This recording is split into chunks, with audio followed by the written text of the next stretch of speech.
Olá a todos, meu nome é Pedro Fonseca Rodrigues de Souza e vou falar sobre a documentação técnica do PyTest que a gente fez para a disciplina de Programação Web. Primeiramente, eu gostaria de falar que o PyTest ele é uma ferramenta para testes, né, como o nome já sugere, e ele se destaca pela sua simplicidade e flexibilidade, já que ele facilita a criação e execução de testes automatizados em diversos tipos de projetos, desde pequenos scripts até grandes aplicações. Também gostaria de falar um pouco sobre os benefícios de realizar os testes, né? Porque os testes eles são fundamentais para garantir a qualidade e confiabilidade de um software. Eles permitem identificar erros e bugs de forma antecipada, reduzindo os custos de manutenção e evitando problemas em produção. Alguns dos principais benefícios são a qualidade e estabilidade, a facilidade de manutenção e também a eficiência no desenvolvimento. Agora, numa parte mais técnica, eu vou falar sobre a instalação do PyTest. Para realizar a instalação do PyTest, você precisa ter o Python e o pip instalado na sua máquina e rodar o seguinte comando: pip install pytest. E para verificar se a instalação do PyTest foi bem sucedida, você vai rodar pytest version. E caso ele foi bem sucedido, vai simplesmente aparecer como output, como saída, a versão do PyTest, né? Para criar um teste, você vai precisar criar um arquivo com o teste underline e o nome do teste, né? Que no caso ele chama simples, né? Aí você cria esse arquivo .py e para realizar esse teste você vai usar um teste simples, né? A gente usa o assert padrão do Python, né? E o que basicamente isso vai fazer? Você vai colocar o assert e uma expressão booleana. Caso essa expressão booleana seja verdadeira, o teste vai passar. Caso seja false, o teste vai falhar. Aqui a gente tem uma função que ela basicamente soma o valor de x que vem como parâmetro com o número 1, ou seja, aqui a gente está chamando a função passando o parâmetro 3, então a resposta correta deveria ser 3 mais 1, que é 4, né? No caso a gente está vendo se ela é igual a 5. E como é de se esperar, 3 mais 1 é igual a 4 e não a 5. Então o teste falha e a saída será algo nesse formato aqui. O PyTest também, com ele é possível verificar exceções. Por exemplo, aqui a gente vai chamar uma função que vai gerar essa exceção systemExt, né? E o PyTest vai basicamente verificar se essa exceção está sendo chamada. E como é de se esperar, ela foi chamada, né? Já que aqui a função ela basicamente faz isso, né? E então o nosso teste ele passou, né? A nossa função passou no teste. Outra coisa que o PyTest possibilita é agrupar vários testes em uma classe, né? O que aumenta a praticidade e te permite, obviamente, realizar mais testes de uma vez. Por exemplo, aqui nós temos o teste classe, né? Que tem dois testes aqui. Um para verificar se existe o caractere H na string X. No caso existe, então o teste passará, né? Aqui nós temos o teste 2, no qual a gente vai verificar se no objeto X nós temos o atributo check.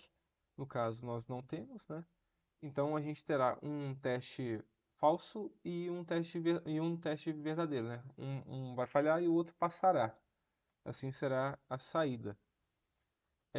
Outra coisa que nós colocamos na documentação são as versões do PyTest e a versão mínima do Python para rodar essa versão do PyTest. Beleza. Para usar o PyTest, você tem as linhas de comandos básicos para aprender como que utiliza, para saber algumas coisas específicas de comando de terminal mesmo. Temos os PyTest-version, que você vê qual que é a versão do PyTest instalado. Tem um PyTest-fixtures, que exibe os argumentos de função embutidos disponíveis. E tem o PyTest-H ou PyTest-Help, que exibe as ajudas sobre as opções de linha de comando. E agora, para executar os testes, temos a opção aqui de executar um arquivo, que é o PyTest teste_arquivo.py. Sempre tem que ter um teste underline no começo ou underline teste no final. Tem como executar um diretório de testes, que é o PyTest e o endereço da pasta. E tem como executar da seguinte maneira: PyTest-k minha classe endNotMethod. Isso vai fazer com que execute todos os testes que tem minha classe no nome ou na função ali dentro e não vai executar o que tem método. E também tem uns outros tipos de testes aqui. Tem como fazer um teste de função, fazer um teste de uma classe inteira, um teste só de um método e um teste em que você passa os parâmetros da função. E tem também um comando que você consegue uma lista de alguns testes que demoraram acima de 1 segundo, por exemplo. Também tem como invocar o PyTest diretamente pelo código, fazendo pytest.main, por exemplo, se quiser testar a main. E tem como chamar o testes com alguns argumentos para a função. E também existem os plugins, que são feitos por terceiros para ter um suporte a alguns frameworks ou algumas coisas mais específicas. Eles são instalados pelo pip install pytest e o nome do plugin.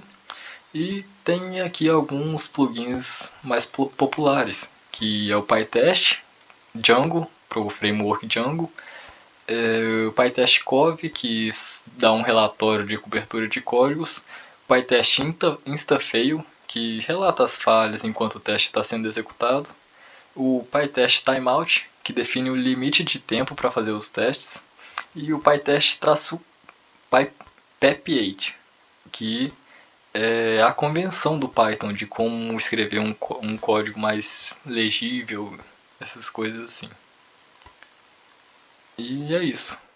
Beleza, meu nome é Vitor e eu vou mostrar um exemplo agora que a gente já viu como utiliza, né? Já introduzimos o PyTest e vimos como utilizar, agora eu vou mostrar um exemplo aqui. Para isso, eu criei um sisteminha aqui básico com duas classes, uma classe conta e uma classe cliente, e criei uns métodos aqui para representar uma conta bancária, para representar algumas transações na conta bancária. Eu criei um método de saque, criei um método de depósito e um método para transferir, e agora eu quero testar usando o PyTest aqui, essa minha classe, para ver se está tudo certo, né? Então, o que eu fiz? Eu criei um arquivo de teste chamado teste conta bancária. A gente já viu que tem que ter esse teste aqui no nome do arquivo, assim como tem que ter teste também no nome dos métodos que eu for criar, dos testes. E para cada teste, eu fiz uma lógica. Eu criei aqui 5 testes, 4 mais simples. Teste para sacar sem saldo, teste para sacar com saldo, teste para depositar um valor negativo e teste para depositar um valor positivo. E um último método aqui que é um pouco mais interessante, que é o de transferir. Eu fiz um teste para tentar transferir sem saldo, para verificar se está dando certo ou não a minha implementação. Então aqui, cada uma tem a sua lógica, né? Por exemplo, para sacar sem saldo, eu espero que o resultado seja negativo. Então, eu tentei aqui sacar R$ 1.000 da conta, criei uma conta com saldo inicial 0 e tentei sacar 1.000, ou seja, eu não tenho saldo para sacar R$ 1.000. Então, o resultado esperado é falso. Sacar com saldo aqui, eu criei a conta com R$ 1.000 já. Estou tentando sacar 500, então o resultado esperado é true. Depositar um valor negativo também não deveria ser possível, então o resultado esperado é false. Depositar um valor positivo é válido, então o resultado esperado é true. E aí o que exige um pouco mais de trabalhinho foi esse aqui do transferir sem saldo, mas também não é grande coisa. Basicamente, qual que é a ideia do teste? Bem simples. O que se espera é que a transferência não seja realizada. Então, eu armazenei o saldo da conta 1, o saldo da conta 2 antes da transferência e peguei o saldo da conta depois da transferência. E o que eu espero é que o saldo da conta antes seja igual ao saldo da conta depois, para as duas contas. Se isso for verdade, o resultado o retorno do meu método for false, então significa que o meu teste foi bem sucedido e não é possível transferir sem saldo. É o que eu espero que aconteça.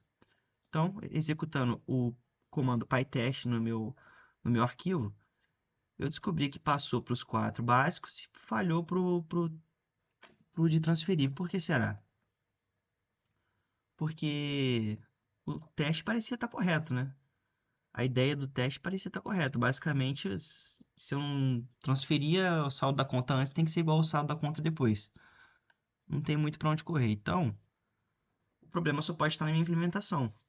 E é isso que eu quis trazer aqui para esse exemplo, né? Que é a outra vantagem de utilizar os testes automáticos, que ao desenvolver um teste, eu botei isso aqui nessa nota, você pode perceber algum problema na sua implementação. Então, é outra vantagem aí. E aí eu descobri que o meu método de transferir antigo, ele estava sacando o valor e sem saber se o saque deu certo ou não, ele já estava depositando na conta de destino. Então, o que que deveria ser feito na verdade? Se o valor for sacado de fato, aí sim eu deposito na conta de destino. Então, eu percebi esse erro. E aí, executando de novo o teste, agora dessa vez passou. Então, foi um exemplo simples, mas só para demonstrar aqui a utilização. E agora, se eu quiser continuar desenvolvendo meu programa, meu programa da conta bancária, e fizer novas alterações, novas implementações, para continuar testando os métodos antigos e ver se está tudo funcionando ainda, basta eu rodar o comando PyTest nos meus arquivos de teste e verificar se está tudo certo. Se eu tiver mexido em alguma coisa que gerou algum erro, eu vou saber facilmente, não vou ter que ficar testando manualmente. Então essa é uma grande vantagem do PyTest. Espero que tenham gostado. Muito obrigado.